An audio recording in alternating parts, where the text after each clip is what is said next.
योगी आदित्यनाथ का स्वच्छता अभियान, आपको कुछ तस्वीरें भी हम दिखाएंगे। सीएम योगी आदित्यनाथ प्रयागराज पहुंचे, वहां पर उनका स्वागत हुआ और आज आपको बता दें कि यहां पर सीएम योगी आदित्यनाथ सफाई कर्मी भी उनके साथ है और 67 करोड़ पवित्र डुबकी लगा चुके हैं। अब तक 67 करोड़ से ज्यादा लोग आस्था की डुबकी लगाते नजर आए और अब आपको दिखाई दे रहे हैं पुलिस कर्मी यहां पर मौजूद है। सीएम योगी आदित्यनाथ आपको सामने नजर आ रहे हैं। कर्मवीरों का सम्मान किया सीएम योगी आदित्यनाथ ने। जिन लोगों ने मेहनत की, महाकुंभ में सुबह शाम रात दिन लगे रहे, लोगों की सेवा में, उनको सम्मानित करने के लिए मुख्यमंत्री योगी आदित्यनाथ पहुंचे। और अब ये प्रयागराज से लाइव तस्वीरें आप देख रहे हैं। प्रयागराज दौरे पर मुख्यमंत्री योगी आदित्यनाथ, जब यहाँ पर सफाई कर्मी भी है, स्वच्छता कर्मी भी है और स्वच्छता का संदेश कुंभ से पूरे देश को, पूरी दुनिया को मुख्यमंत्री योगी आदित्यनाथ दे रहे हैं।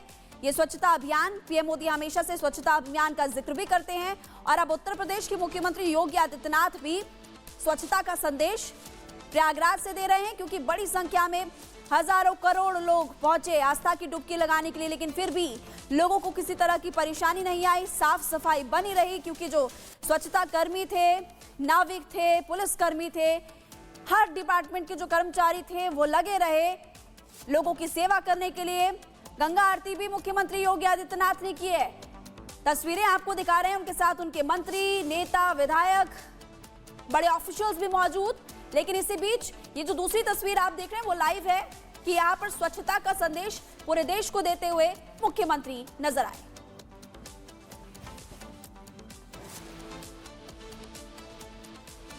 मुख्यमंत्री योगी आदित्यनाथ साफ सफाई का संदेश दे रहे हैं। एक तरफ आप देखिए कि सीएम को देखने के लिए भी बड़ी संख्या में वहां लोग पहुंचे और जो सफाई कर्मी थे वो भी आज गदगद नजर आए, क्योंकि मुख्यमंत्री उनके बीच पहुंचे और सीएम योगी आदित्यनाथ ने उनकी जमकर तारीफ की, क्योंकि ना सिर्फ 45 दिन बल्कि पिछले काफी दिनों से लोग वहां पर तैयारी कर रहे थे। उससे पहले से ही तैयारियां शुरू कर दी गई थी। 3 तस्वीरें जो आज की है, महाकुंभ का समापन आज और मुख्यमंत्री योगी आदित्यनाथ वहां पर पहुंचे, कर्मचारियों को सम्मानित उस दौरान की तस्वीर आपको दिखा रहे हैं। ये कुछ ड्रोन शॉट्स भी आपको दिखा रहे हैं जब लोग दूर दूर से पहुंचे, देश विदेश से पहुंचे आस्था की डुबकी लगाने के लिए। और प्रयागराज से एक एक तस्वीर रिपब्लिक भारत ने भी आप तक पहुंचाई। लेकिन अब स्वच्छता अभियान में सीएम योगी आदित्यनाथ ने हिस्सा लिया है, क्योंकि आज महाकुंभ का समापन और ऐसे में अब साफ सफाई और ज्यादा वहां पर होगी, क्योंकि करोड़ों लोग वहां पर पहुंचे थे। इधर आपको नजर आ रहा है कि यहाँ पर मुख्यमंत्री ने एक तरफ पूजा अर्चना भी की है, आरती भी की और अब समापन समारोह में आज मुख्यमंत्री और साथ ही वो अधिकारी भी जिन लोगों ने महाकुंभ में अपना अपना योगदान दिया व्यवस्थाएं देखने के लिए, दोनों डेप्यूटी सीएम भी मुख्यमंत्री योगी आदित्यनाथ के साथ मौजूद है और सफाई कर्मियों को सीएम योगी आदित्यनाथ अभी सम्मानित करेंगे। इससे पहले आप देख रहे थे कि सम्मानित करने से पहले मुख्यमंत्री ने स्वच्छता अभियान में भी हिस्सा लिया। 45 दिन 66 करोड़ श्रद्धालु, एक बड़ा रिकॉर्ड, वो रिकॉर्ड जो हमेशा याद रखा जाएगा इस महासंयोग के साथ, इन तस्वीरों के साथ। और ये तस्वीरें अपने आप में बहुत कुछ बयां करती हैं। मां गंगा का पूजन अर्चन किया गया रेल घाट पर योगी आदित्यनाथ की ओर से अपनी पूरी कैबिनेट के साथ। तो वहीं ये संदेश दिया गया कि अगर घाटों पर स्नान के लिए आते हैं तो फिर जरूरी है वहां की साफ सफाई का जिम्मा भी उठाया जाए। जब योगी आदित्यनाथ ने सफाई के लिए हाथ में झाड़ू उठाई तो उन्होंने सबको संदेश दिया कि सफाई घाटों की कितनी जरूरी है। वहीं जो कर्मचारी 45 दिनों तक दिन रात घाटों की सफाई में लगे रहे, उनका मान सम्मान बढ़ा करके ये बताया कि कितनी बड़ी जिम्मेदारी का निर्वहन उन लोगों ने किया। ये एक तस्वीर इस बात को बयां करती है कि महाकुंभ की वो महा तस्वीरें जो 45 दिनों तक देश और दुनिया में चर्चा का विषय बनी रही, उसके औपचारिक समापन के साथ भी एक बड़ा संदेश। बड़ी खबर इस वक्त आ रही है, पुणे रेप केस के आरोपी पर इनाम घोषित किया गया है। पुणे पुलिस ने 1 लाख का इनाम घोषित किया है। आरोपी की जानकारी देने वालों को 1 लाख रुपए का इनाम घोषित किया जाएगा। इसी के साथ तस्वीर भी जारी की गई है पुलिस की ओर से। लेकिन लगातार कोशिश है आरोपी तक पहुंचने की। लेकिन आपको बता दें कि पुलिस ने अब इनाम भी घोषित कर दिया है। 1 लाख रुपए का इनाम घोषित किया गया है आरोपी पर।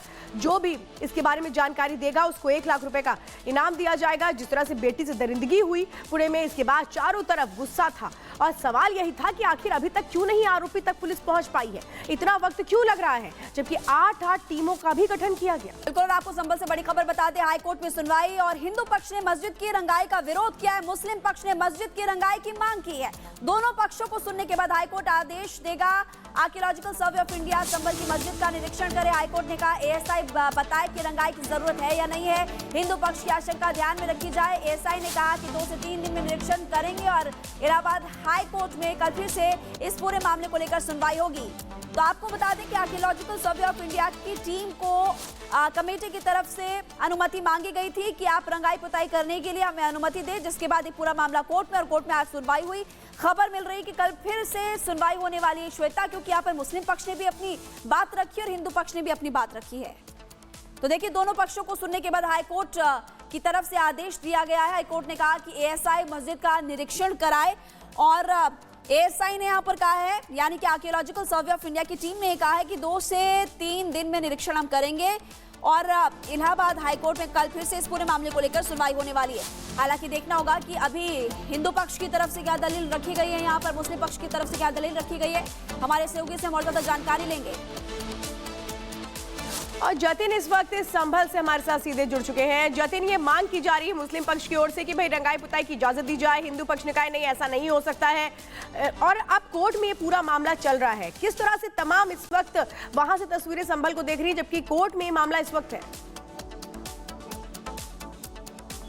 जी बिल्कुल, देखिए आज तकरीबन 1 घंटे से भी ज्यादा इलाहाबाद हाईकोर्ट पे इस पूरे मामले में सुनवाई हुई, और सुनवाई इस बात को लेकर हुई कि ये जो मेरे पीछे आप शाही जामा मस्जिद देख रहे हैं, जहां पर पुलिस बल तैनात है, इसको पेंट को लेकर ये सुनवाई जो है वो की गई।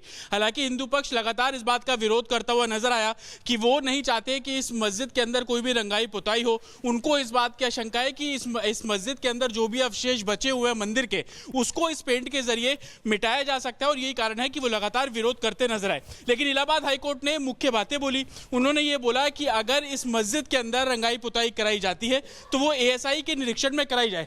तस्वीरें आप देखेंगे। हालांकि हाईकोर्ट ने यह भी बोला कि एएसआई सबसे पहले निरीक्षण करे, ये जांचे कि रंगाई पुताई की जरूरत इस मस्जिद को है या नहीं, उसके बाद आगे जो फैसला है वो लिया जाएगा।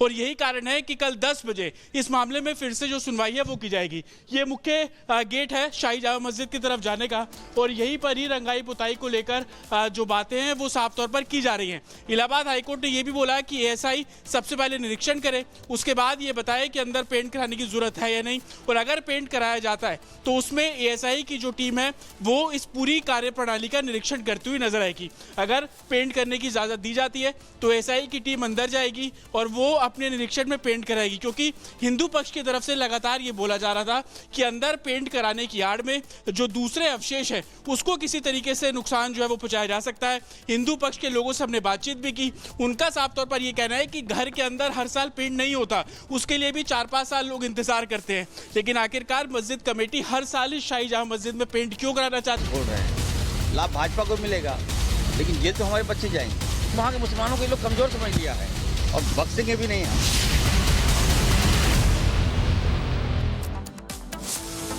तो झारखंड के मंत्री इरफान अंसारी का विवादित बयान सामने आया है। हजारीबाग हिंसा पर मंत्री इरफान का बेहद विवादित बयान है।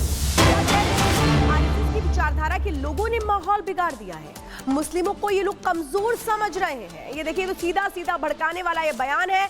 कल हमने देखा था हजारीबाग में किस तरीके से महाशिवरात्रि के मौके पर 2 गुट आपस में भिड़ गए थे और इसके बाद माहौल तनावपूर्ण हो गया था, गाड़ियों में आगजनी कर दी गई थी। वो तस्वीर निकलकर सामने आई थी। और इस बीच ये देखिए, मंत्री अगर इस तरीके का बयान दे रहे हैं तो समझिए कि ये अपनी जिम्मेदारी कितनी समझते हैं। सीधा सीधा भड़काने का काम कर रहे हैं। ये कह रहे हैं आरएसएस की विचारधारा के लोगों ने माहौल को बिगाड़ा है। ये कहा जा रहा है मुस्लिमों को ये लोग कमजोर समझ रहे हैं। ये सीधा सीधा बयान जो भड़काने वाला है। और सवाल तो यही